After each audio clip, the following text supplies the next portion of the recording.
Hello, everybody. I'm Gwen Campbell-Mindes. Welcome to Gwen's Bookish Ramblings.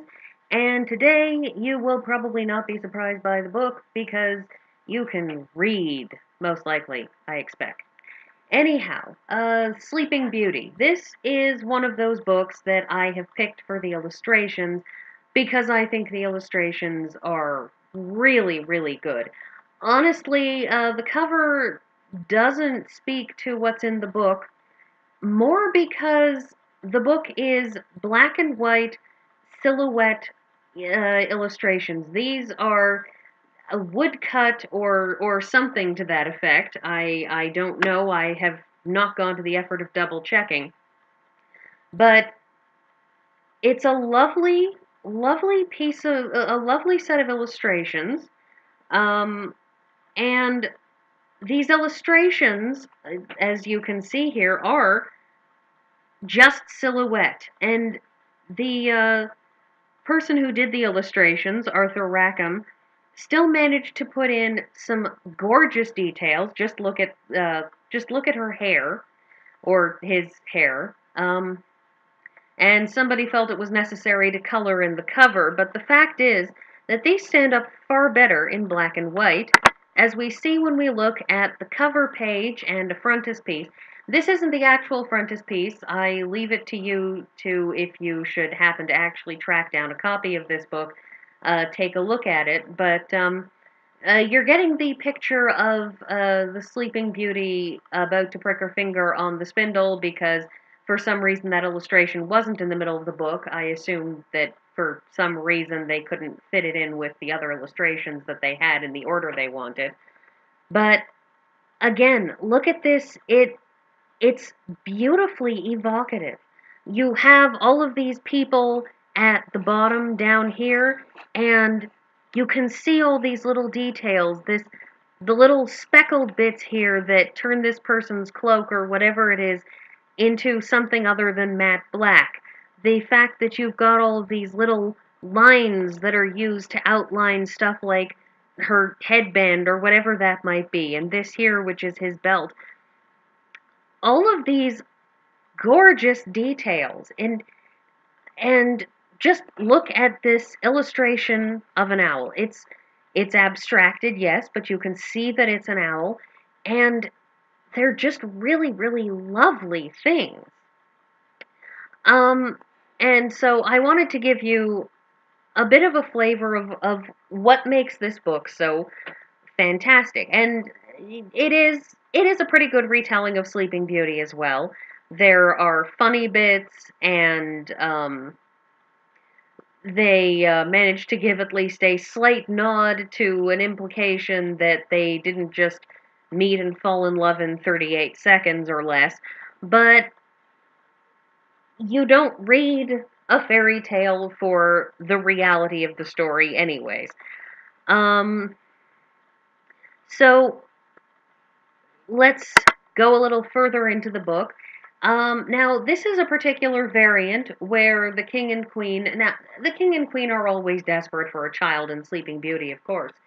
In this one, the queen goes bathing, and I have left out the illustration that is actually extant to this, more because I love this.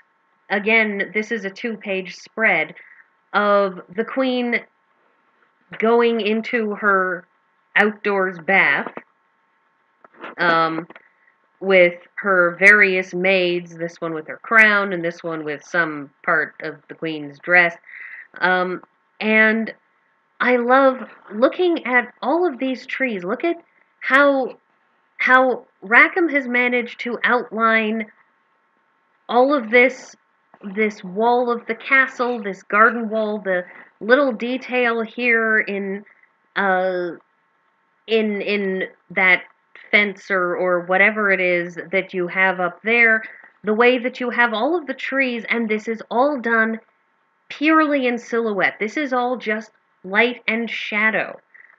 And I love it because it's subtle and it makes you really look at this. And it expects the person who is reading this, who's looking at these pictures, to be smart enough to not need lots and lots of bright colors in every direction. Now, as a devotee of a lot of Renaissance and medieval and period art, I do love those things with rich and saturated colors.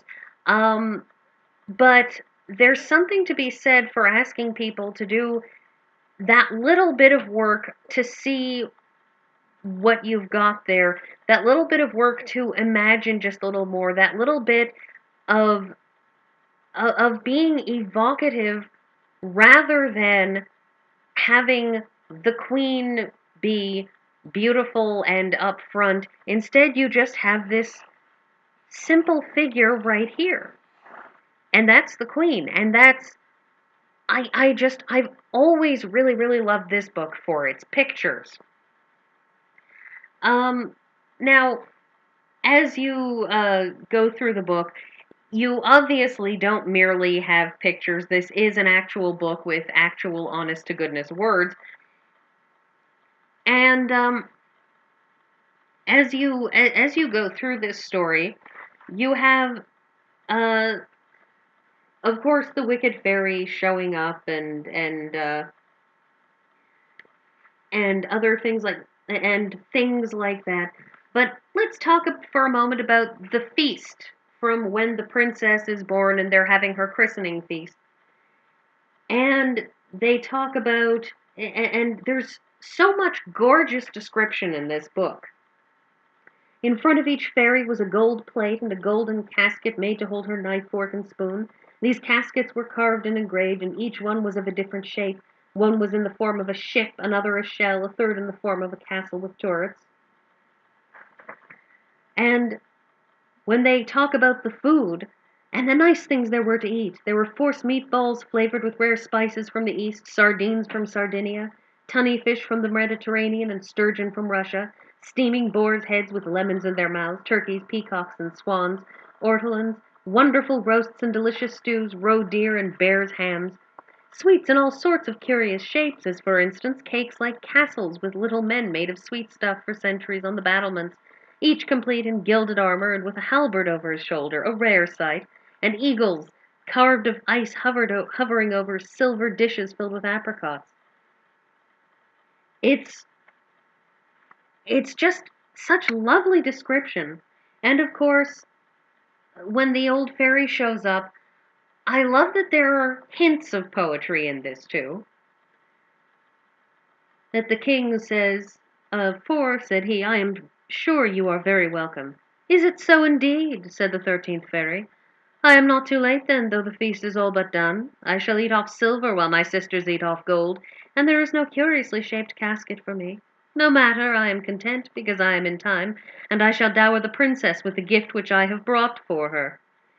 And there's just that little bit of old-fashioned poetry, and as I said, all of these rich descriptions, and a lovely view of the wicked fairy, a lovely picture, which I'm not going to show you because I want at least somebody to be surprised if they track down a copy of this, which admittedly may be hard. This is an older book. It was published in the 1980s, but still, I also, of course, don't want to remove all mystery from reading this.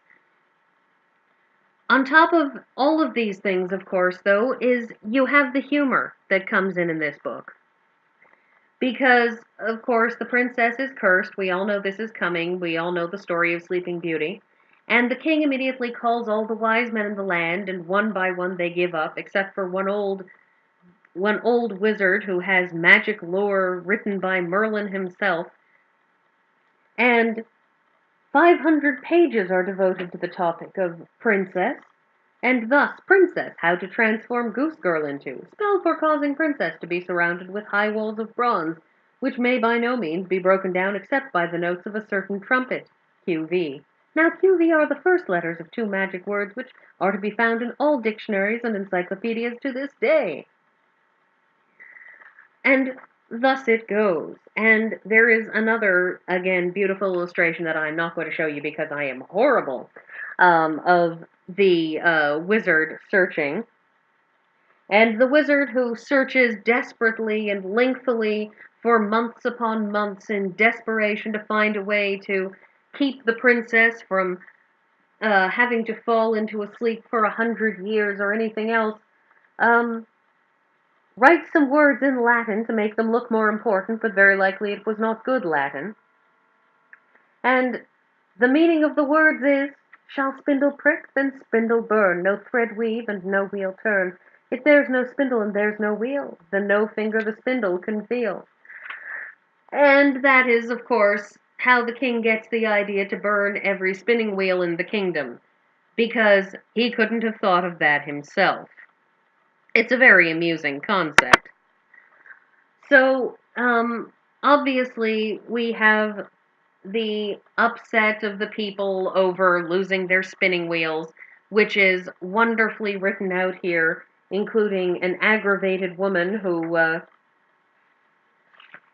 complains bitterly that I've had my wheel for 20 years, said one woman, and now I've none at all, and how on earth can I get along without it, I don't know, with 6 growing lads to find breeches for. It's a nice nod to the reality of the fact that if you take away everybody's spinning wheels, how are they going to make thread for cloth and thus clothe themselves?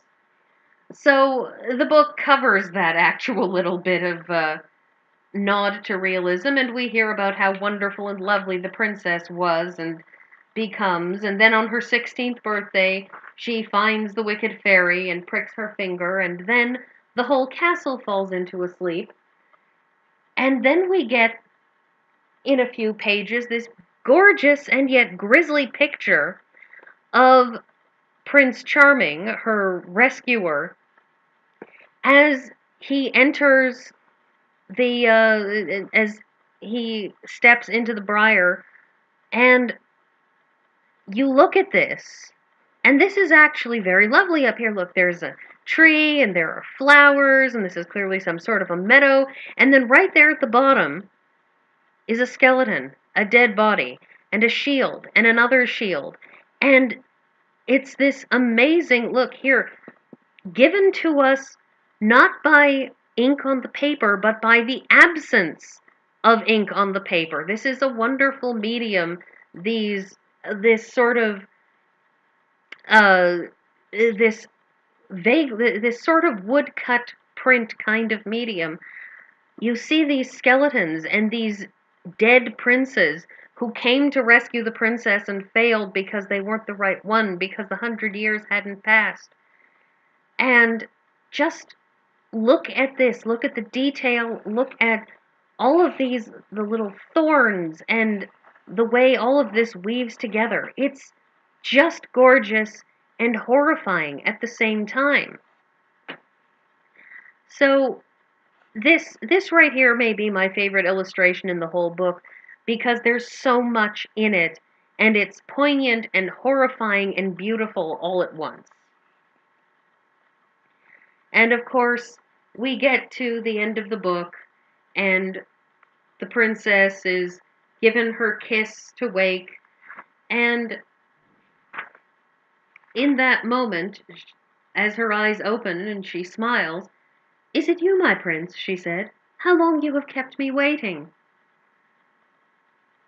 Which suggests that she was in some way conscious and aware of him for far longer than the period since he kissed her. And we see here the last illustration I'm going to show you in the book, because doing all of those full page illustrations is actually a lot of trouble to go to, and most of the other really, really good ones are also full pagers. So this is the Sleeping Beauty that is my favorite.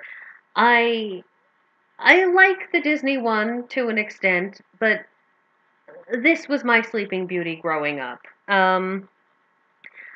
I hope you all enjoyed. Details of the book will, of course, be in the description below. And thanks, everybody, for listening, and I hope to hear from some of you. Or at least see you all next week.